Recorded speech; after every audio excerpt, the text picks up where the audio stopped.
Korang okey ke kalau jodoh korang ditentukan oleh ibu dan ayah? Kadang-kadang mak ayah kita ni dia tengok anak dia masih bujang, macam tak ada kawan lagi. So dia start lah untuk recommendkan anak kawan-kawan dia yang dia rasakan sesuai untuk dijadikan pasangan kita. Katanya calon tu baik dari segi agama, pekerjaan pun okey, berakhlak. Tapi hati kita ni rasa tak tenang. Kita rasa macam tak nak teruskan lah planning mak ayah kita tu.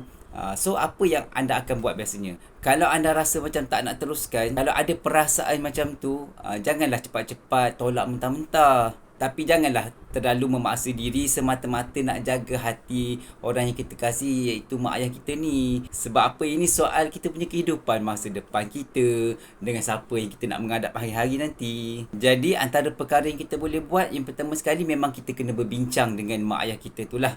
Kita jelaskan kepada dia apa perasaan kita apabila dicadangkan calon tu. Yang kedua, kita dekat dengan Allah SWT. Kita berdoa supaya Allah berikan kita jodoh yang terbaik, dan juga doa buat istikharah, adakah kita nak teruskan perhubungan tu ataupun tidak. Doa supaya Allah jadikan jodoh kita tu dekat dengan kita, dekat dengan keluarga kita, dan juga buat hati kita ni rasa aman tenteram je bila berkahwin nanti. Yang ketiga, bagi ruang, bagi peluang untuk saling mengenali. Kalau rasa tak okey, bolehlah tarik diri.